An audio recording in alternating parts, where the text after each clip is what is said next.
And we are live. Mr. Dede, Kevin Dede of HC Wainwright. Thank you for joining, man. How you doing?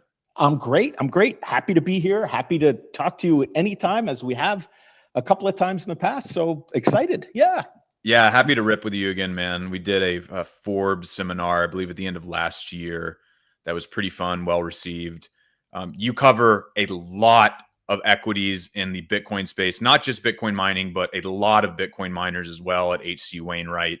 So today we're going to really dive into specifically, I think, like the AI versus HPC versus pure play theme that's really starting to become more, I think, salient in terms of an investor conversation, especially given Project Stargate.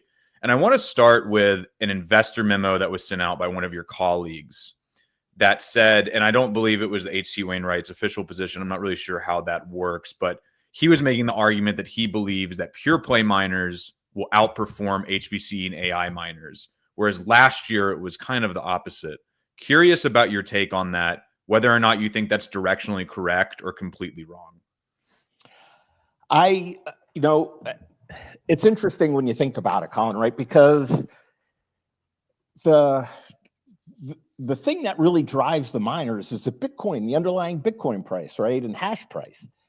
So if your expectation is that Bitcoin is going to surpass $200,000 and not that much more mining is going to come onto the network, your hash price expands and you should see the stocks follow.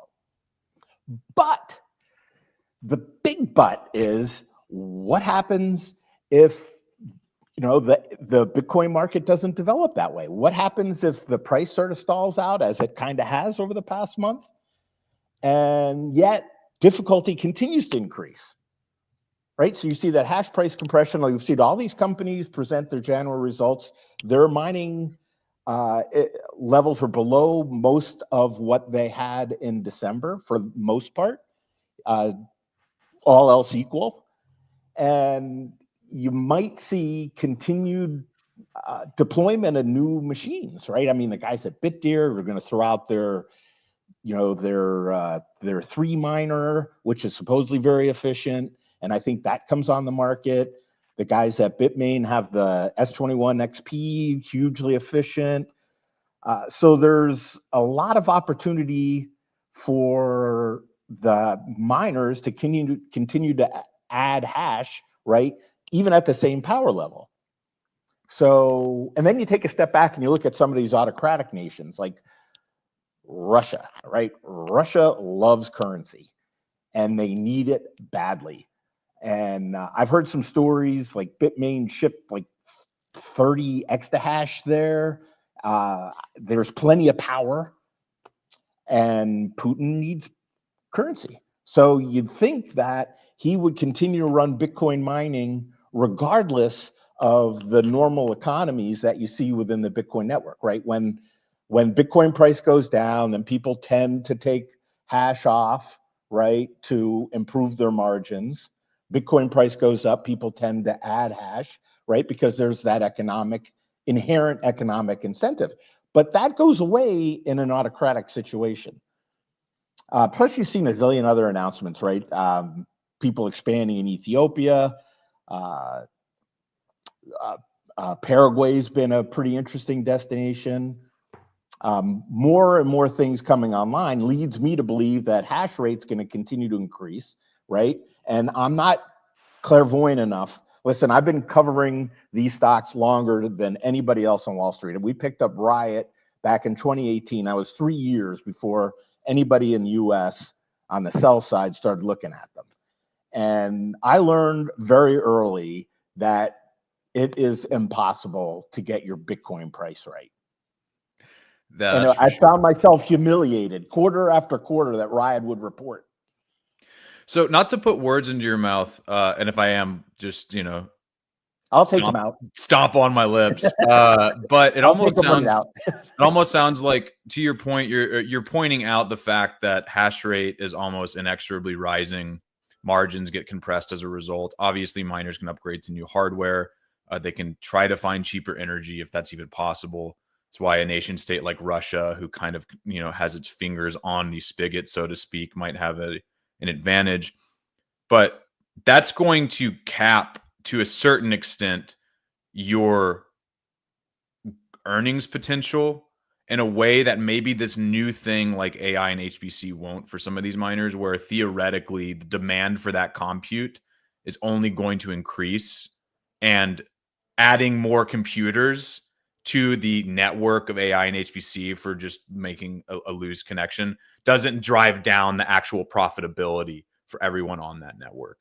Is that part of the consideration in that calculation? Well, yeah, no, absolutely, absolutely. But in taking some of your words out, right? The Bitcoin's profitability is contingent on hash price, which is both the network hash and Bitcoin price. So if you're going to assume, for lack of any sort of clairvoyance, that Bitcoin will maybe go up 1% a month, which is typically what I do, then and while watching hash rate increase, then you've got to be at least open to thinking about other things that can move the revenue needle.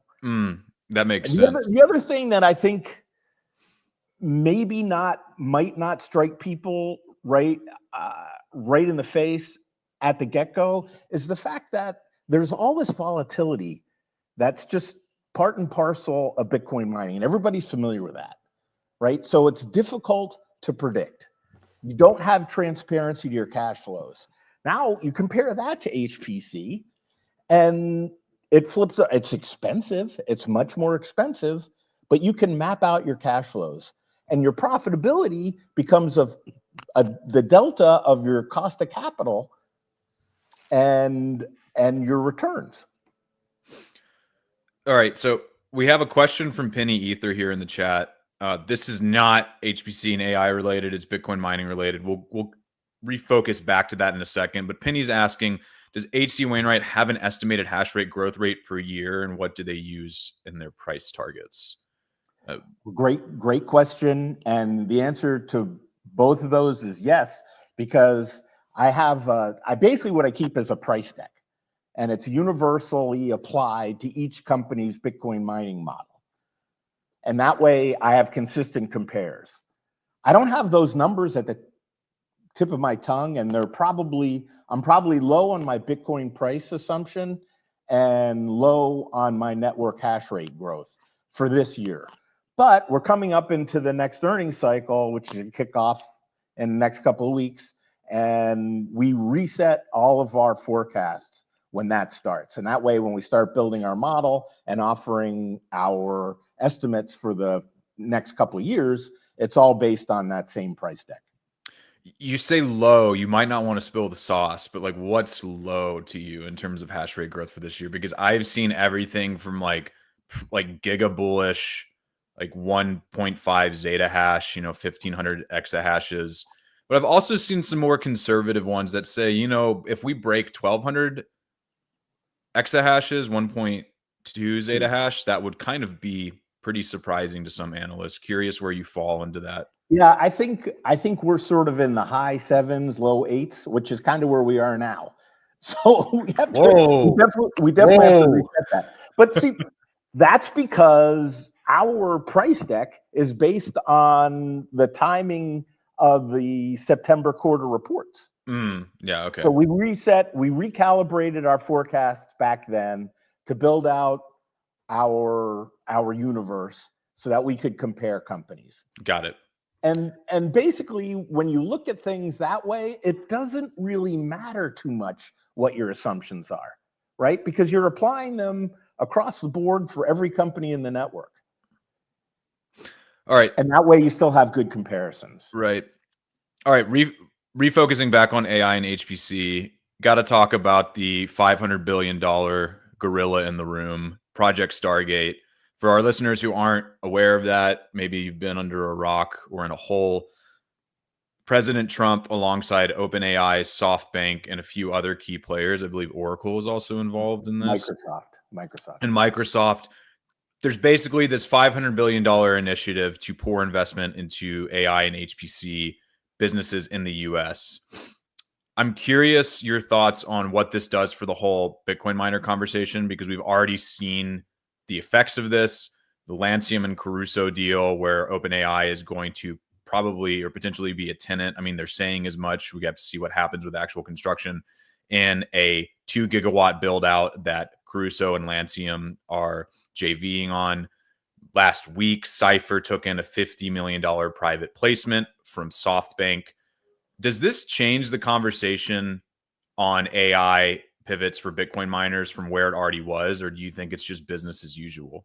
I think the conversation changed when Core Scientific came out with a CoreWeave deal. The fact that they've compounded, right? And that's what, 6-8 months ago already. So I think that really changed the dynamic. And honestly, I've seen it firsthand, right? I had been going to all the Core Scientific analyst meetings, and there'd be a handful of us Bitcoin mining guys, right? The analyst meeting that they held in June and at the Denton facility was swamped. There were 100 plus people, and from all walks on the sell side, right? The REIT guys and the data center guys, and a much bigger selection of buy side people. So that to me really sort of changed my perception of what can happen here. I think the other thing too that people might not really consider in looking at how Bitcoin miners might be able to compete is, like in anything in business, right? They're different scales, right? So you're talking about Stargate and 2 gigawatts. Those are hyperscaler facilities, hyperscaler implementations, huge amounts of capital. But I think what we've seen is, and I think BitDigital stands above on this in providing the evidence, right? You can have a selection, and applied digital too, right? You can have a selection of customers. They don't all have to be hyperscalers. There are a lot of people that want access to compute and are willing. I mean, Amazon built a great business on AWS. I don't see that going away. I don't even see the trajectory diminishing. So I think there's an opportunity for savvy Bitcoin miners who know that they've got a location that can support HPC. You know, as we were talking earlier, in a densely populated area on a fiber loop with redundant power and redundant internet connections, and water, right? Because you need water for cooling as these densities have gone up. So I think there's a lot of opportunity, and it doesn't have to be at gigawatt power scale. All right, I want to put a pin in the Core Scientific part of that question to ask about, the precedent versus the incentive now with Stargate. But you made me think of two questions with this. I do think that that's an important distinction to make, the idea of the mega hyperscaler tier projects and some of the smaller guys. But I am curious about your thoughts regarding the difference between like infrastructure plays and compute plays. And what I mean by that is most of the miners who have been getting or who have been rewarded by the market for their AI plays are the ones like BitDigital and Corsair that are making, infrastructure plays on the AI HPC thing. We've seen a Hive and Iron specifically, and I think a few others, but those are the ones that come top to mind for me, make a play on buying the actual GPUs and deploying them at their sites. And the market doesn't seem as interested in that necessarily. And also, it seems like the revenue potential or upside for that is smaller in my mind. Do you have any thoughts on whether or not that's actually a winning strategy? Is this a huge tent where everyone can come in and party? Or if you're an investor, are you going to be much more inclined to look at a Corsair deal or a BitDigital and say, this is more like, this is serious. This is not kiddie pool stuff. It's a tough question to answer, I think, Colin, for a myriad of reasons, right? You have, there are a host of companies that actually bought GPUs, BitDigital included. Hut 8, they've been in that space. Hive used to mine Ethereum, so they're used to running GPUs. Right. The infrastructure required for them now in this next generation, the B200, the Blackwell chip, is almost got to be liquid to chip cooling, which becomes that much more expensive. That said, it doesn't mean, referencing what I offered earlier, and listen, I'm not the guru on all of this, obviously, right? I'm just a guy. I'm just a guy here. I think that companies can make a play. Applied Digital's done it, right? They've bought some GPUs and they've actually found customers. It's just a different business model, right? You need customer service. You need a higher grade of infrastructure. You need sales development. Bitcoin miners were living a cherry life, right? They built infrastructure, bought machines, ran them. They were sort of competing with other guys that were doing that.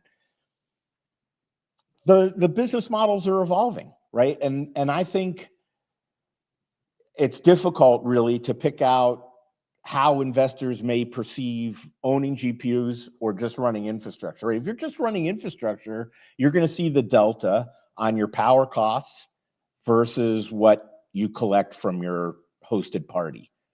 If you own the machines, you might be able to find a really lucrative contract. And that opens the opportunity for greater cash flow, building a partnership. I think it's difficult for some of these companies that rely on HPC compute partners to separate, right? If you're just hosting machines, there's no real, the connection that you have with your customer probably isn't as strong. I think it's a little more fragile.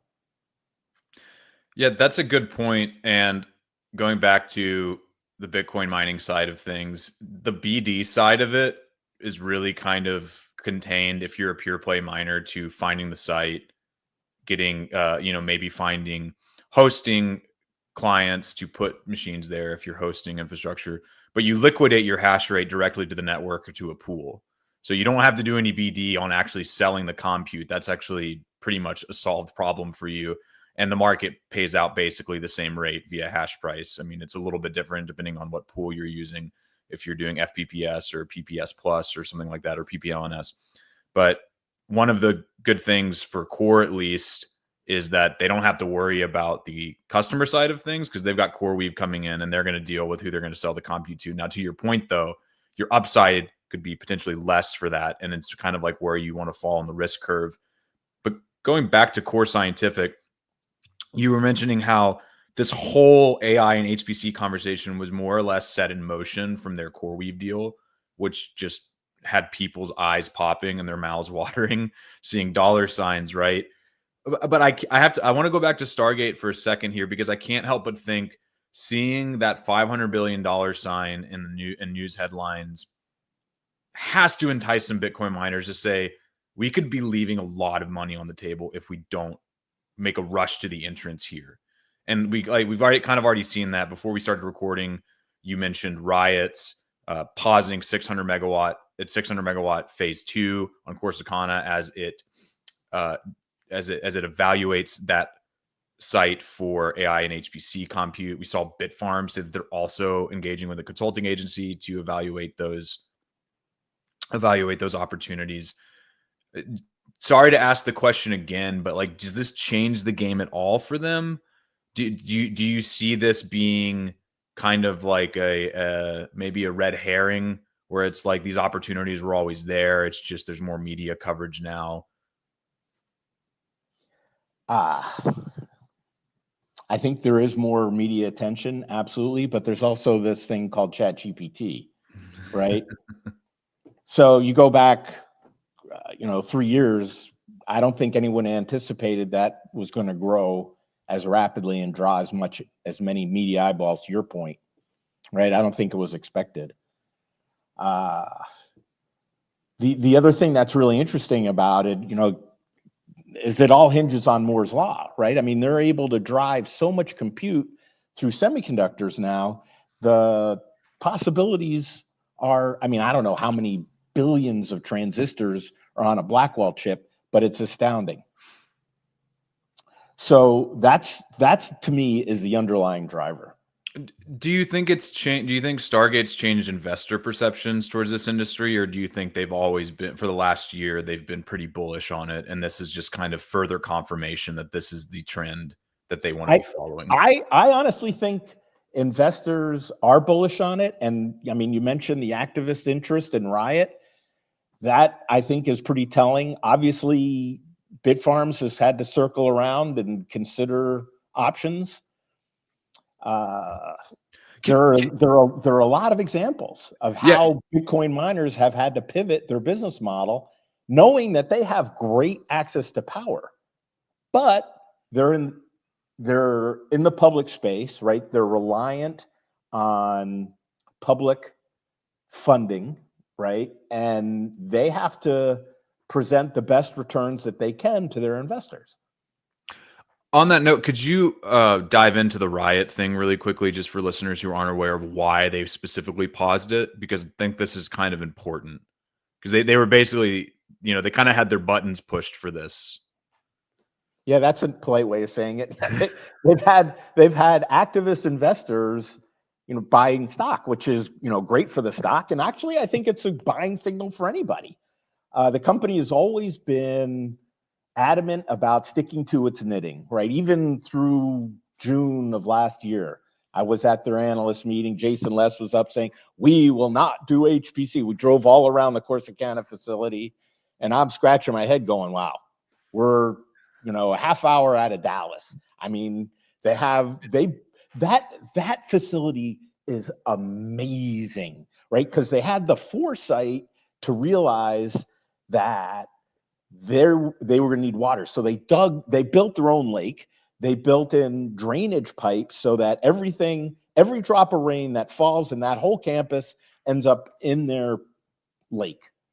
And that is the cooling mechanism for them, right? So they also have access to wells too. But when you think about it from, how much a megawatt is worth, is 600 megawatts of HPC worth more than 600 megawatts of Bitcoin mining? I think the answer is yes.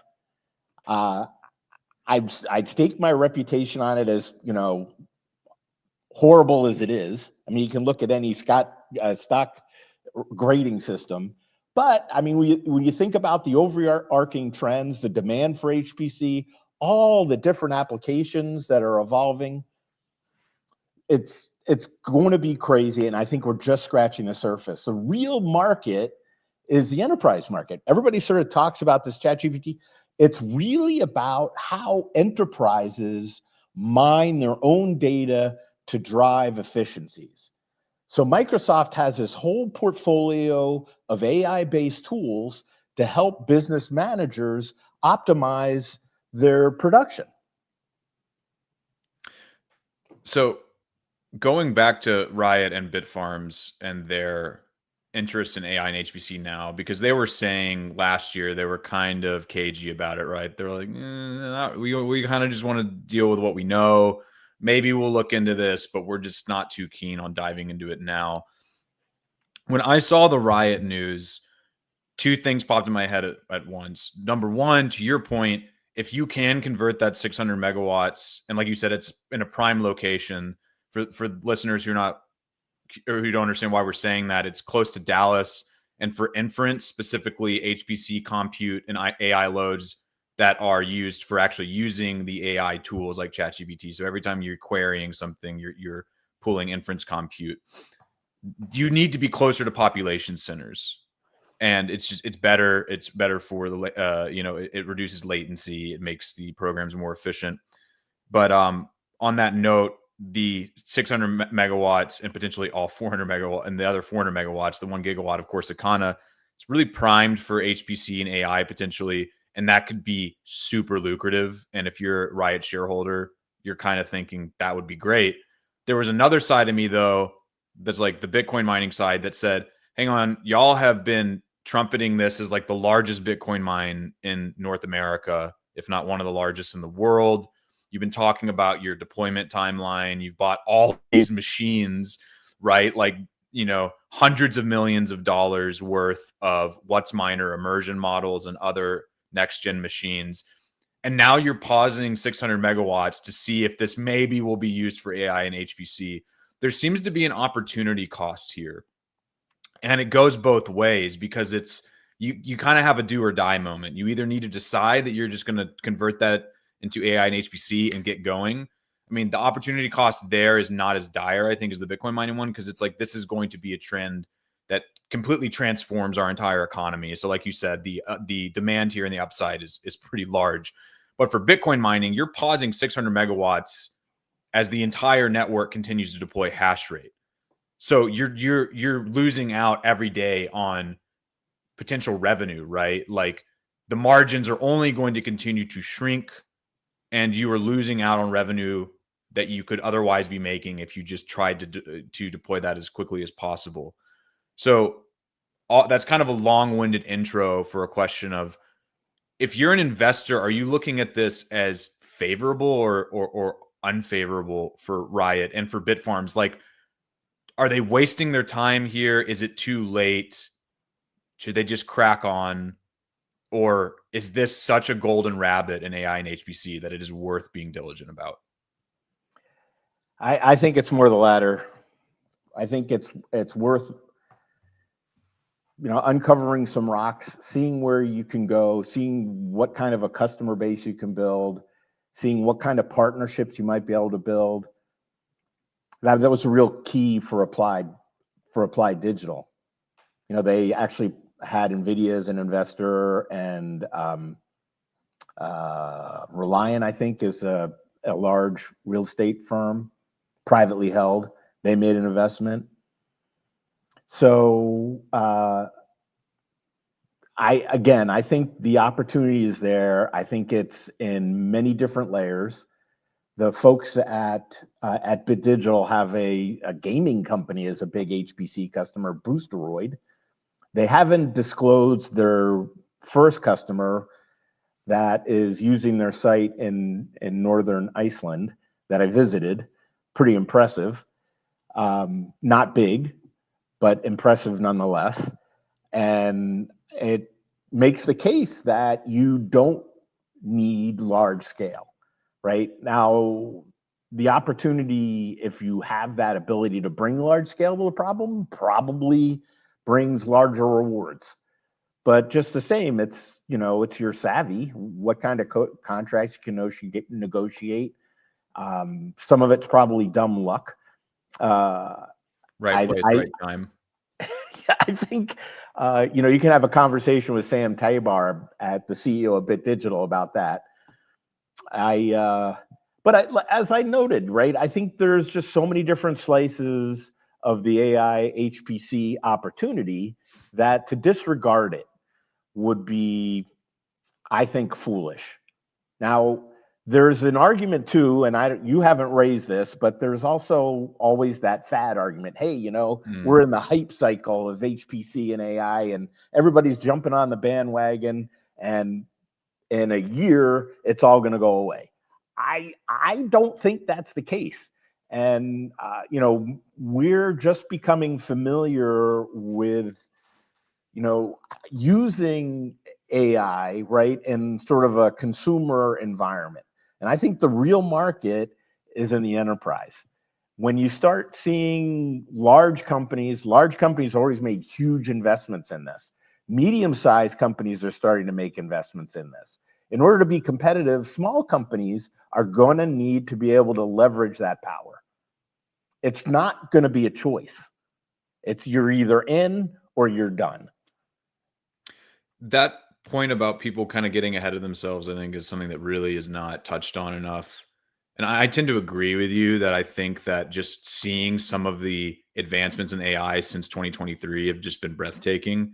And the applications in literally any enterprise and any business are just continuing to proliferate. But there is a question of like, are we going to build out too quickly to actually furnish this load? But given the fact that it's going to take so long to greenfield some of these things, like the Lancium and Caruso one, right? Like, I just don't think that that's true. Even brownfielding something like with Corsair would be difficult. You mentioned, or take a long time and also difficult. You mentioned Bit Digital there. I want to refocus on them and Core Scientific really quickly, because I know that you cover both of those in your universe at HC Wainwright. I love returning to both of these and kind of using them as foils against each other, because I think that they represent two very different strategies for Bitcoin miners specifically. You have Bit Digital, and Sam's been on the show before saying that what Core Scientific is trying to do is impossible. I get it. He's talking his book. You want to see that. You love to see a little bit of, sparring there between CEOs. But I would be very shocked if Core Scientific and CoreWeave were committing billions of dollars to a retrofit that was not going to work, right? Or hundreds of millions, however much it is. That being said, just zooming in on those strategies for a second, Bit Digital is going for what I would consider a more conservative strategy. They started out, as did Core Scientific, renting compute or renting space for compute. And then they went out and purchased Innovum for, I think it was a $64 million deal, something like that. And they have data centers in Canada. And that to me seems to be a very safe play. The data centers are up. You have the staff to actually operate them. They have their expertise. You have yours. Whereas Core Scientific is going a completely different route, where they're saying we are going to take some of these massive Bitcoin mines that we have, and we are going to strip out all the mining equipment. We are going to put in the equipment that we need for AI and HPC. And we're partnering with CoreWeave to do so. Curious about what you think with regards to pricing the risk of either of those, because on surface for me, and this is just gut feeling from what my research and from what the conversations that I've had, is that the Bit Digital deal seems to be a safer bet because of what I just described. You're purchasing an already active data center and a data center business. You have expertise on staff. This has already been done. You just have to manage the company correctly. But maybe the upside is a little bit less than what we see with Core Scientific, where you are doing something that has never been done before, a massive Bitcoin miner industrial scale, taking its existing infrastructure and retrofitting it to AI and HPC. That seems like a much riskier bet, but potentially with greater upside if it actually gets pulled off. Curious your thoughts on that. Well, there's a lot to unpack, my friend. So let's just start with Bit Digital, right? So they bought GPUs, right? They rented space in Northern Iceland, bought GPUs to address the needs of that one customer, I think is somewhere in Europe, to run models, right? Because Iceland and Europe aren't as close as you might think. The Innovum deal came, and they got that first site. It's, I think, just 4 megawatts. They just opened another site that they hope to have energized, I think, summertime this year for 5, tracking to, I think, 35 megawatts in HPC this year, right? But Sam will make the point that that acquisition opened the door to, I think, 288 megawatts of potential HPC. How you assess that risk will come down to a lot of the things that you mentioned, right? They did buy a company that's proven its ability to build these sites and to run them, right? But you're adding another layer of risk, I think, just beyond that, that baseline execution risk, right? You're layering on the risk that they'll stumble in the construction and operation of their next set of facilities as the year progresses. So I think you're right. You can take a step back and it looks like they're set, and you'd think that there'd be less risk in it, right? But I would be the last person to underestimate Core. Absolutely they, even with Scott Brown, he had great data center experience when they were only Bitcoin miners. In the meantime, they brought on some really great talent. And it's really kind of interesting because I asked Adam about how this is all sort of coming to pass. And he said that there are a lot of guys who are in the existing data center world. You can think about Data Realty and some of the other big or the big HPC hosters. And those companies are there, their employees are there, but their growth trajectory isn't nearly as appealing. So if you were an employee there and you saw that trajectory, you got an offer from Core, right? And it came with some stock options, you're going to be like, my options are priced in double digits, but this thing is a chance to go high double digits, triple digits. So that's how he's been able to attract some really great talent.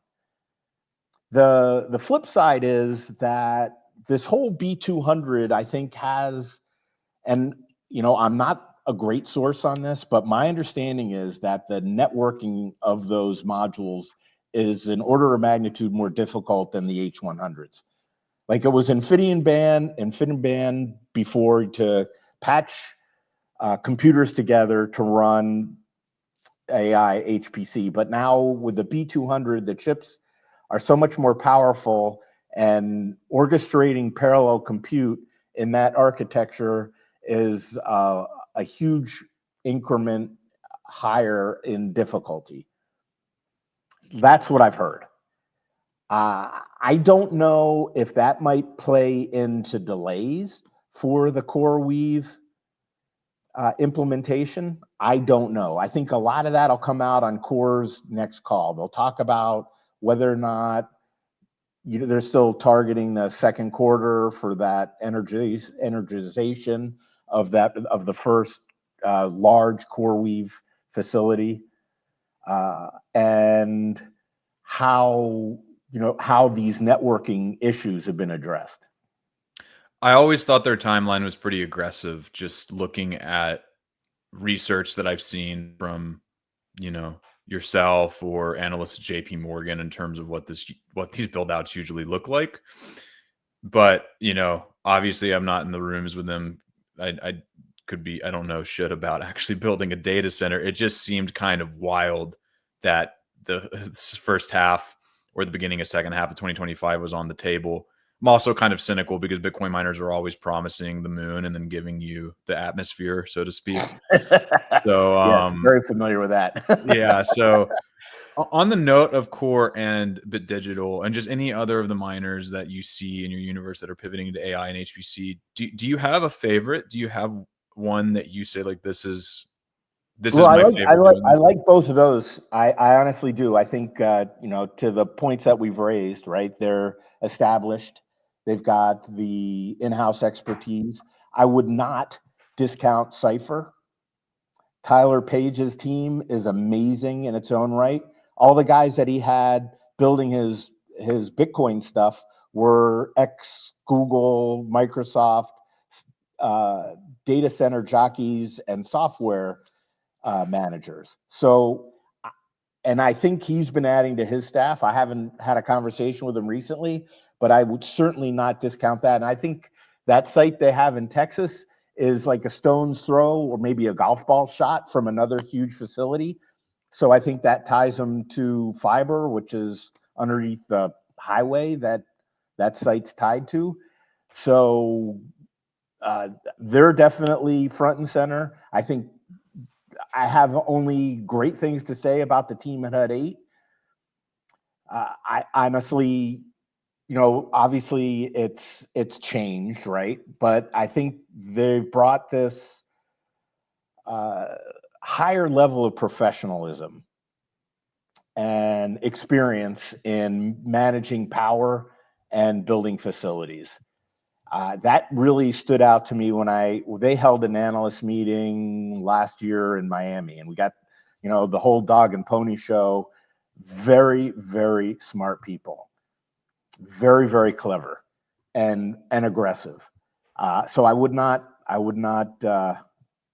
mean, I think that stock's probably valued a little bit higher because I think people have come around to understand what I'm saying. But just the same, right? They're, to all the things we've been saying, I think there's a lot more upside in the overall HPC trajectory. Hut 8 is a great one to bring up, and Cypher too as two potential dark horses. So I feel like, Bit Digital and Core obviously are kind of at the forefront of a lot of this coverage because they've been really leaning into this over the past year. Hut 8 obviously entered the, you know, I guess you would consider it high performance compute, but we'll just say general compute industry when it purchased those TerraGo data centers in 2022. They've been in it for a while, but most recently, and we've got a little blurb about this on Blockspace, is that they are ostensibly planning a 1 gigawatt tier 3 data center in Louisiana, looking for a hyperscaler partner. They're estimating that build out will be somewhere, or it's estimated to be somewhere in the realm of like $12 billion. I think it just goes to show that there's a lot going on underneath the surface. And to your last point about the upside here being higher than Bitcoin mining, do you think that the biggest change over the coming halving epoch and maybe the next one is that, let's say like the core scientific retrofit is successful, Hut 8 can build out this data center, Bit Digital continues what it's doing, Cypher really does take Black Pearl and turn it into a data center for, the soft, with that SoftBank investment, and turns it into a data center for like the OpenAIs and Oracles of the world. Do you think we just have a fundamental change in the Bitcoin mining landscape? Like, does this just kind of, I don't want to say nuke America's Bitcoin mining industry, but does it push it to the fringes? I don't think so. The Cypher Black Pearl site, I think, is going to stay Bitcoin mining. Tyler has another site. I forgot the name of it. Okay. That's the one he's teeing up for HPC, just as a side note. Okay. Where it gets really interesting, I didn't coin this phrase, but I'm sure you've heard about the mullet data center. The mullet miner, yeah. So when you take a step back and you think about it, right, it shouldn't be that difficult to monitor, because HPC power usage isn't as consistent as people might assume, right? It doesn't run 24/7, 365. It depends on what's going on. Are they running a new model? Are they supporting some inference? Those power loads will change. And it's not too hard to figure that some hoster, right, would have some flexibility in their PPA and a deal with their client to run Bitcoin miners when all the power isn't needed for HPC. It's just a matter of adjusting that load, right? It becomes a different story, I guess, if one site has, like, I think the core Denton site, right? It'll have dedicated HPC and dedicated Bitcoin mining. They'll have an agreement with a grid operator to turn down the Bitcoin mining power usage, as long as they can keep all the power going to their HPC, their primary customer. Right.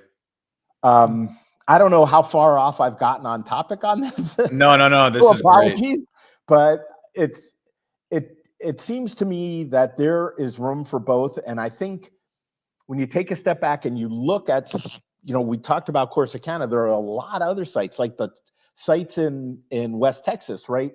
Novogratz wants to turn Helios into an HPC center. Well, it ain't near anything. In fact, you need a private plane to get there. And it's a long drive out of Lubbock. It's on wind power, right? So the power is inexpensive, but how are you going to run inference from that site? And I hope they stop and consider how they're going to partner with companies on the modeling side to make that investment work for them. But that's not the only site. There are millions of those, right, that are wonderful for Bitcoin mining because the power's really cheap. But they're in the middle of nowhere where the power is really cheap. So I don't see Bitcoin mining going away in a long shot. And I think what's really interesting when you take a step back and look at business models again is, from that mullet perspective, right? You've got that transparency. You can forecast out on your HPC revenue. You can assume a certain amount of debt based on those margins, right? But if you keep Bitcoin mining running as well, you have the opportunity to exploit a rising Bitcoin price and improving market dynamics, right? So you have that optionality, and you're not giving that up. And I think that's an opportunity that some of these fresher companies to HPC offer investors, right? You've got that steady HPC stream, and then you have, wow, what if Bitcoin does go over 200,000 this year? So that to me is the intriguing proposition. And for that reason, I think many of these companies that have experience in both will continue to do both. Yeah, I love the mullet miner thesis. And to me, it makes a lot of sense, especially for those miners who are going to have more on demand use of whatever their HPC load is, right? I think for some, I mean, I don't know. I would love to get someone on the show actually to talk about the compute markets for these things, because you might have a tenant like OpenAI where it's like those computers are ripping the entire time, and there's no room for for any sort of downtime. But then you have others, right, where people will rent on-demand compute services, and sometimes you might just be like, to your point, it's like, actually, you know what, we're going to use this power for Bitcoin miners. Or maybe you're on a site where you can flex a little bit in and out of both. I have another question from Penny Ether here. I don't know if you cover Bitdeer. Am I correct in that? My colleague does. We Okay. cover them. Well, Penny has a good question here, and I've wondered this myself because Bitdeer has a wildly optimistic power pipeline.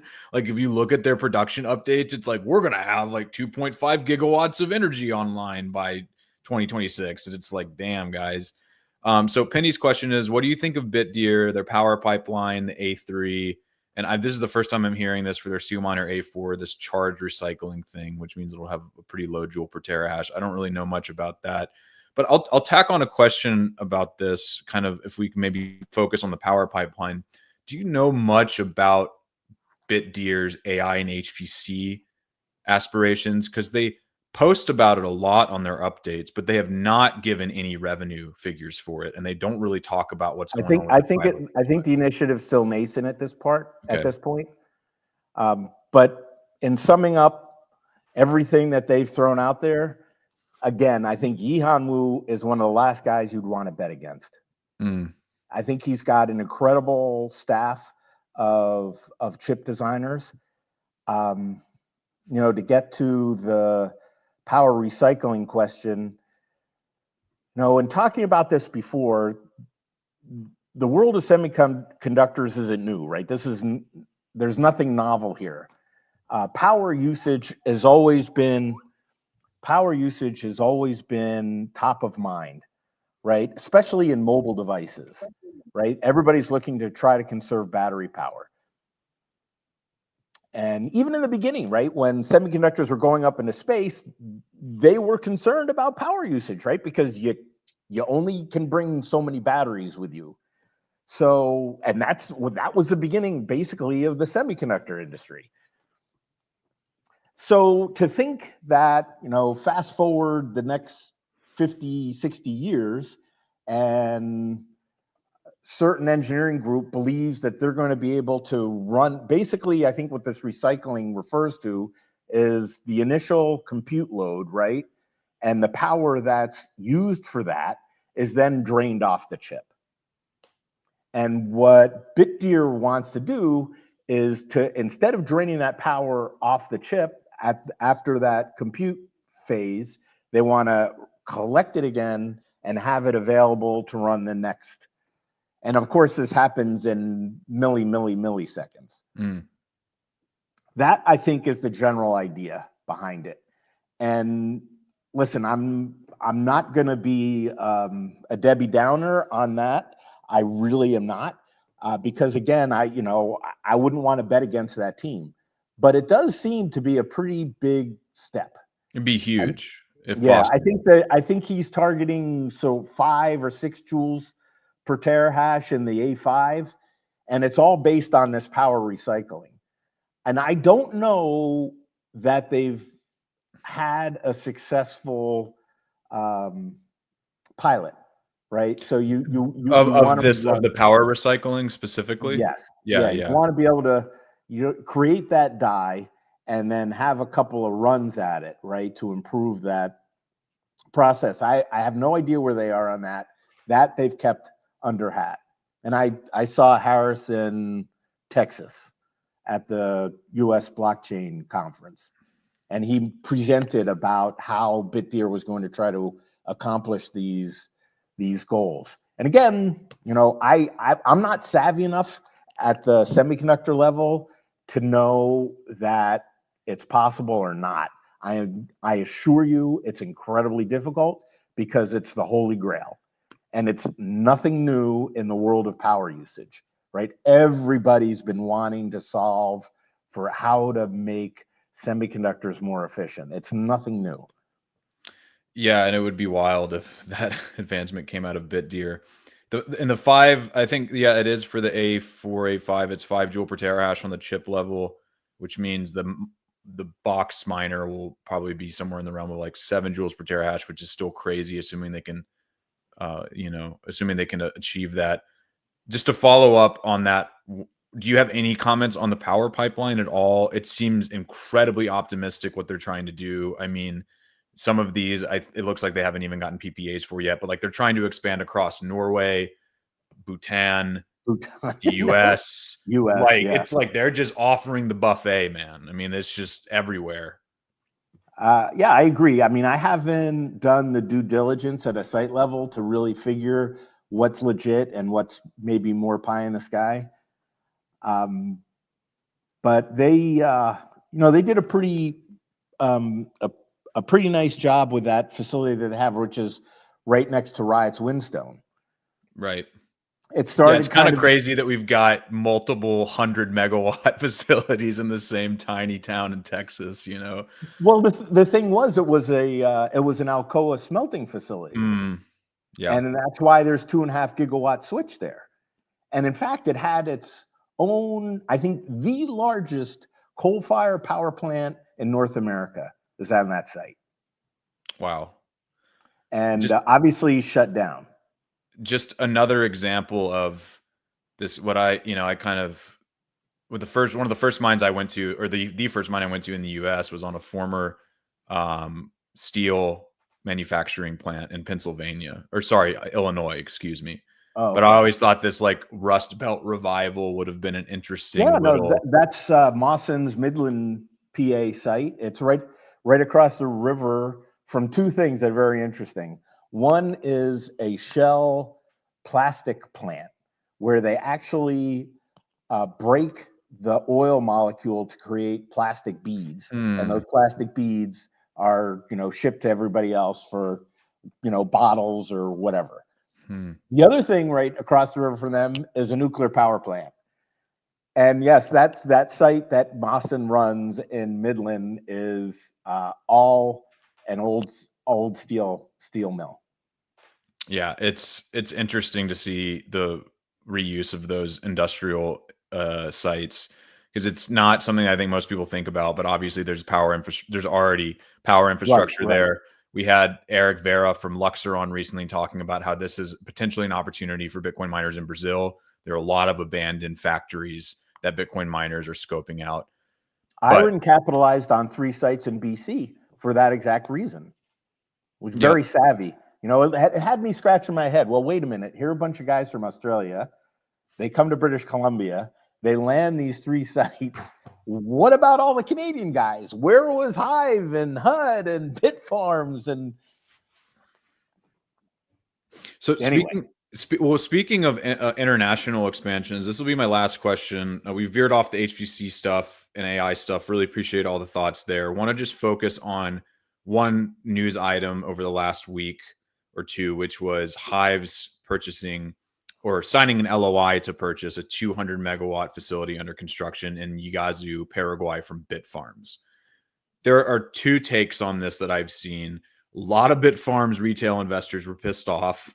They kind of got flamed in the comments on X.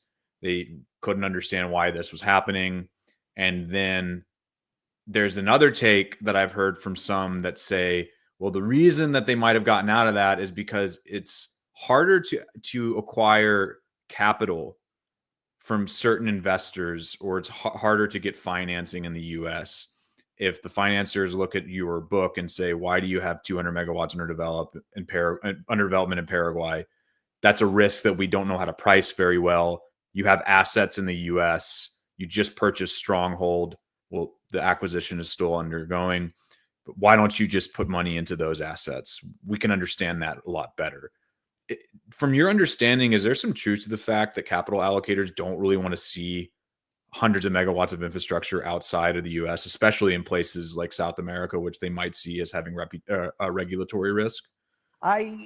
Yeah, it's a good question. I don't know firsthand, but I haven't seen pushback on it. I mean, I've seen, company after company, right, from Marathon, Riot, CleanSpark, right, having no problem issuing plenty of equity to fund their development, right? Marathon has done some pretty interesting things, sort of off the beaten track. One of our favorite picks this year. Again, for not the HPC side, but the fact that their business model is so varied. Specifically for Hive and Bitfarms, listen, Hive's done a great job operating in facilities in Canada and Sweden and Iceland, and they're attuned to operating internationally. And I don't imagine that they'll have problem raising money to fund the initiatives that they have. I think the Bitfarms case is a little more challenging, and it might tie to the point that you're making on access to capital. I don't think so. I think a lot of Bitfarms stockholders are pissed because the stock's $1.40, right? And it's not $5.40. Seems to have been bound between $1 and $2 forever. And I've seen their facilities. I haven't been to the Agsu one, but I've seen the Argentina facility and the other one in Paraguay, Villarica. And there's a small one there that's like 10 megawatts, and then there's another one that they're bigging out. It's running Bitmain hydros, if I remember correctly. So they've got exposure. They have an opportunity to expand the Argentina facility too. I think they're running like 54. They could take that to 200. I think that's part of their PPA there. And I think, honestly, that they just wanted to step away from that commitment to build more in Paraguay because they've got a tough road to hoe here in the U.S. I don't think that stronghold with the Sharon, PA, and the other side in Pennsylvania that they are going to. I mean, once the acquisition goes through, that they will have purchased from Stronghold. That's what you mean? Yes. Just making sure the Stronghold thing works to the level that they hope it does. The Sharon issue is a little more complicated. I mean, depending on who you talk to, it belongs to any one of three people. What do you mean by that? Can you expand that? Bitfarms has a lease that they signed with the ex-CEO of Mawson, James Manning, right? But Raul will tell you at Mawson that he thinks he still has his lease that applies because he leased it first. So I don't know how that all sorts out. I don't necessarily know that Mawson's case is as strong as Bitfarms. I don't know. I'm not, an expert. I haven't seen all the paperwork. But it's that could be a little wrench in the works in terms of developing that site. Wait, so forgive my ignorance here, but is the Sharon, PA site not involved with the Stronghold deal? Yes, it is not. Okay. Yeah, because Stronghold has two sites, Panther Creek, right, and shoot, the other one escapes me at the moment, but it's that's that deal. Those two sites. That was under the Stronghold umbrella. And I could see an argument for why you'd want to kind of wash your hands of that Paraguay site, just in the sense of you just committed to this acquisition and you're kind of putting a lot of your eggs into the Pennsylvania basket, and you maybe want to just focus there rather than have because that's the other thing I think people forget about, or at least I would say retail investors don't appreciate. So developing one of these sites is hard enough. Developing multiple across different time zones in different countries and on different continents is another thing entirely. So I could see it being a good move for Bitfarms. I could see it being a good move for Hive. Although I will say the cost of labor in Paraguay in terms of actually building out the entire thing much lower than what you would do in Pennsylvania. But it'll be interesting to see. We'll have to revisit this in a year or two to see who really won out on this. I don't know if you're going to have to wait that long. the other thing, the other thing that's interesting about the whole mix is that you don't necessarily have a guarantee to get the production at the level that you think you might. So I'm trying to remember the name of the power there.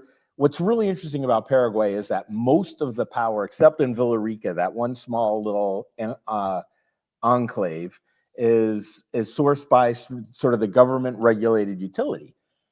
And it wasn't that long ago where they were really excited to have all these Bitcoin miners, right? Because they have access to 6 or 7 gigawatts of power coming off the Itaipu Dam. But they handed the Bitcoin miners a rate increase, completely unexpected.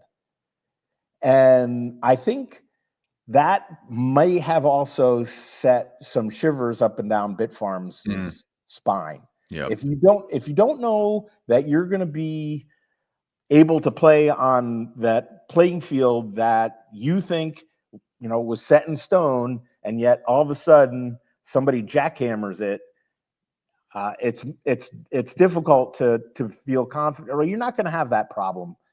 You're not going to have that problem in Pennsylvania. We will see.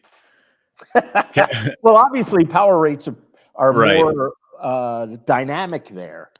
Yeah, for sure. And also, Pete, we had the Bitfarms team on, Alex Brammer and Ben Gagnon on, and Alex was talking about part of the reason why they're really leaning into Pennsylvania is because of the PJM power market.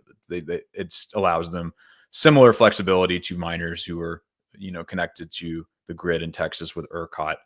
But anyway, all that said, a much more comfortable environment too. Yes, 100%. Well, Kevin, we're at an hour here. Thank you so much, man. Really appreciate you hopping on. Oh, my pleasure. That was the quickest hour I've ever had. Yeah. We'll have to get you on again sometime. Before we hop off, where can people find your research, learn more about HC Wainwright, the coverage that you do? You can look on our website. It's hcwainwright.com. So that's a good place to start. My contact information is up there. If you want to reach me directly, it's kd@hcwco.com. And I'm happy to entertain any and all questions, even for Mr. Penny Ether. Thank you for the questions, Penny. And Kevin, thank you so much for joining, man. Thank you for having me, Colin. Really fun. Hope to do it again soon. Yep. See y'all next week.